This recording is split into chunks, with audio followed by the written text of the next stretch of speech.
ఈరోజు నేను గర్వంగా చెప్తున్నా, మీరు వేదిక మీద చూడండి, ఆయన నాయకత్వంలో ఒక యంగ్ బ్రిగేడ్, యంగ్ టీం పనిచేస్తుంది. నేను ఎన్నోసార్లు చెప్పా, మా అందరికీ అదొక అదృష్టం. 4 దశాబ్దాలుగా, క్షమించాలి 5 దశాబ్దాలుగా ఆయన రాజకీయాలు ఉన్న వ్యక్తి, అన్ని చూసిన వ్యక్తి, ఒక అద్భుతమైన మెంటరింగ్ మా అందరికి వస్తుంది. నేను గతంలోనే చెప్పా, మేము అందరం మిసైల్ లాంటి వాళ్ళం, కానీ మిసైల్ కి జీపీఎస్ లేకపోతే చాలా ప్రమాదకరమైన పరిస్థితి. యంగ్స్టర్స్ వేదిక మీద ఉన్న ముగ్గురం మేము మిసైల్స్, గౌరవ ముఖ్యమంత్రి చంద్రబాబు నాయుడు గారే మా అందరికి జీపీఎస్. అందుకే ఆయన నాయకత్వంలో మేము పనిచేస్తూ, ఈగోలు లేవు, ఎలాంటి ఫీలింగ్ లేవు, ఒకే ఒక లక్ష్యం. ఆయన ఏ విజన్ అయితే రూపొందించారో అది సాధించేదానికి మేమందరం అహర్నిశలు కష్టపడుతున్నాం. ఈరోజు వాస్తవంగా చెప్పాలంటే చాలా మంది నన్ను అడిగారు ఆంధ్ర రాష్ట్రానికి ఎందుకు రావాలని.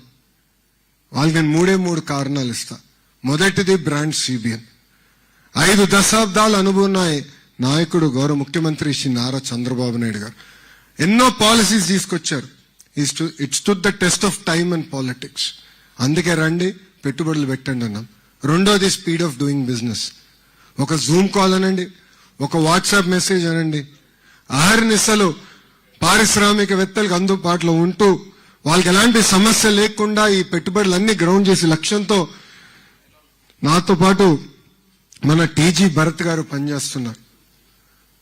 ఆ స్పీడ్ ఆఫ్ డూయింగ్ బిజినెస్ వల్లనే ఈరోజు పెద్ద ఎత్తున ఆంధ్ర రాష్ట్రానికి పెట్టుబడులు వస్తున్నాయి. మూడోది డబుల్ ఇంజిన్ సర్కార్. భారతదేశంలో ఎన్నో డబుల్ ఇంజిన్ సర్కారులు ఉన్నాయి, కానీ కేవలం ఒకే ఒక ఆంధ్ర రాష్ట్రంలో డబుల్ ఇంజిన్ బుల్లెట్ ట్రైన్ సర్కార్ ఉంది. ఢిల్లీలో గౌరవ ప్రధానమంత్రి నరేంద్ర మోడీ గారి నాయకత్వంలో ఆంధ్ర రాష్ట్రంలో గౌరవ ముఖ్యమంత్రి శ్రీ నారా చంద్రబాబు నాయుడు గారు ఒక పక్కన, ఇంకో పక్కన నాకు అన్న సమానమైన పవన్ అన్న, ముగ్గురు కలిసికట్టుగా ఆంధ్ర రాష్ట్రాన్ని ముందలు తీసుకెళ్తున్నారు ఒకే ఒక లక్ష్యంతో. ఇప్పటికీ చాలా నష్టపోయాం.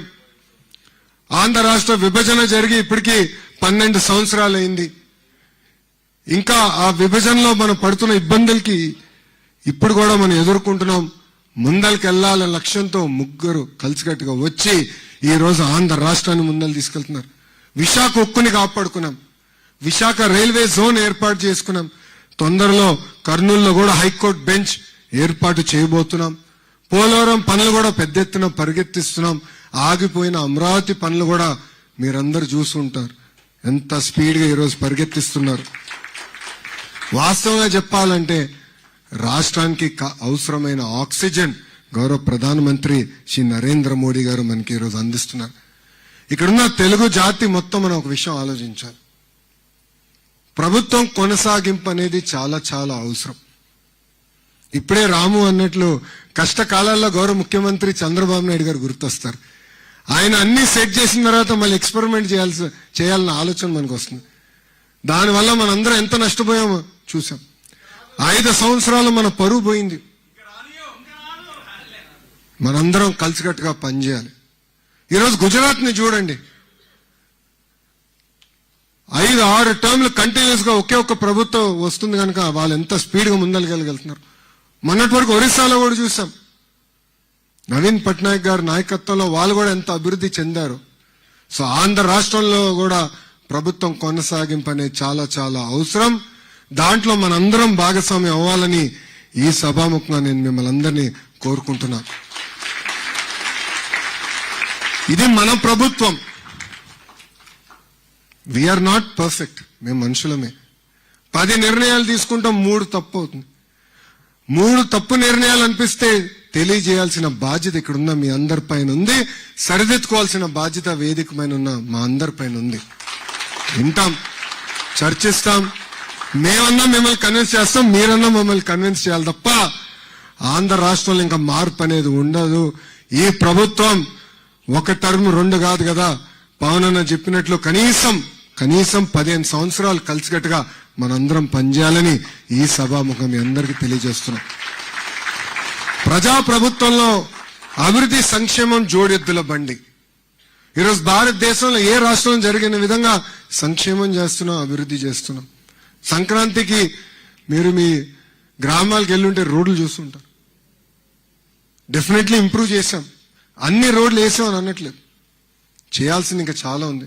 కానీ ఇన్ఫ్రాస్ట్రక్చర్ ఇంప్రూవ్ చేశాం, కరెంట్ ఛార్జీలు తగ్గించాం, ఇచ్చిన హామీ మేరకు యుద్ధ ప్రాతిపదికంగా డిఎస్సి పూర్తి చేశాం. 150 రోజుల్లో సుమారుగా 220 కేసులు వేసిన ఈ ఏడుపు కొట్టు బ్యాచ్ కేసులు వేసిన నిలబడి అద్భుతమైన నోటిఫికేషన్ ఇచ్చాం. వెనుకనే డిఎస్సి పూర్తి చేశాం. 6,000 మంది కానిస్టేబుల్స్ కూడా ఏకంగా వాళ్ళ పోస్టులు భర్తీ చేశాం.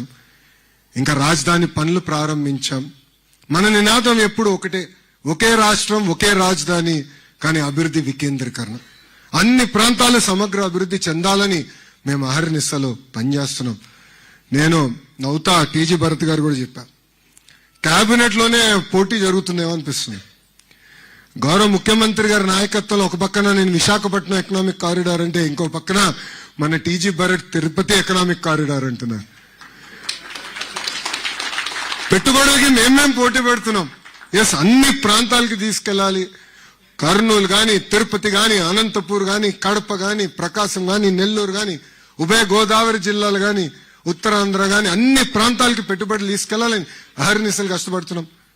ఇంతేకాదు, వేదికమైన గౌరవ కేంద్ర మంత్రి రాము కూడా ఆంధ్ర రాష్ట్రానికి ఒక ఏరోస్పేస్ కంపెనీ వస్తే ఇమ్మీడియట్ గా నాకు ఫోన్ చేసి, అన్నా వీళ్ళు వస్తున్నారు, బోర్డు మొత్తం వస్తుంది, ఇమ్మీడియట్ గా నువ్వు ఢిల్లీకి రావాలి, ముందర కూర్చో, ఆంధ్ర రాష్ట్రాన్ని కలిసికట్టుగా వాళ్ళకి ప్రొజెక్ట్ చేద్దాం, ప్రెజెంట్ చేద్దాం అని చెప్తాం జరిగింది.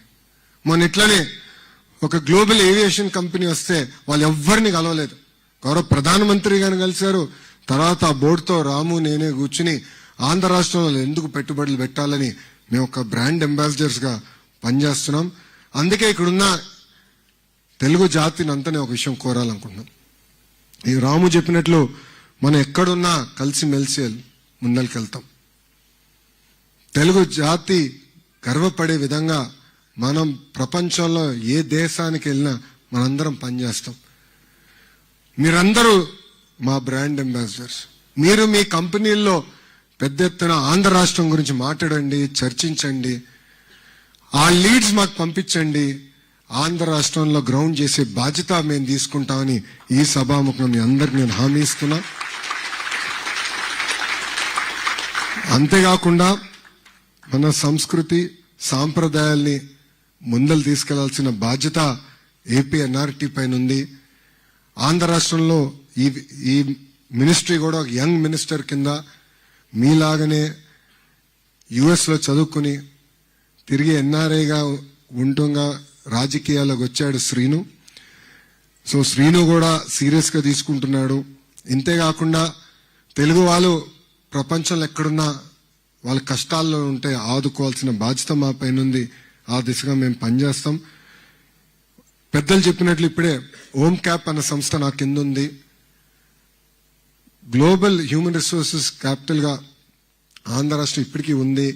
కానీ అన్ని రంగాలు ఇంకా ముందలు తీసుకెళ్లాల్సిన బాధ్యత నా పైన ఉంది. దాంట్లో మీ అందరి సహకారం కావాలి. ఇప్పటికీ హెల్త్ కేర్ వర్కర్స్ చూస్తే జర్మనీ, జపాన్కి ఇప్పటికీ వెళ్తాం కూడా జరిగింది. ముందు ముందు కూడా ఇంకా తీసుకెళ్తాను.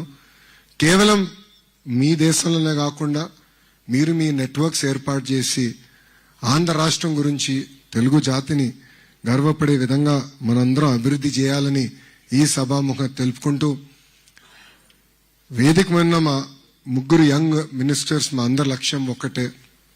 ఏ ఆశయాలతో అయితే 94% స్థానాల్లో మమ్మల్ని గెలిపించారో అది నిలబెట్టుకోవాల్సిన బాధ్యత మా పైనుంది. ఆ బాధ్యతని మేము జాగ్రత్తగా ముందలు తీసుకెళ్లి మేము అమలు చేస్తామని ఈ సభాముఖంగా మీ అందరికి నేను హామీ ఇస్తూ, నాకింత అద్భుతమైన అవకాశం ఇచ్చిన మీ అందరికీ పేరు పేరున నా హృదయపూర్వక ధన్యవాదాలు తెలుపుకుంటూ మీ అందరి దగ్గర నుంచి సెలవు తీసుకుంటున్నా. జోహార్ అన్న ఎన్టీఆర్, జోహార్ అన్న ఎన్టీఆర్. చంద్రబాబు నాయుడు గారి నాయకత్వం, చంద్రబాబు నాయుడు గారి నాయకత్వం. జై బాలయ్య, జై బాలయ్య, జై హింద్.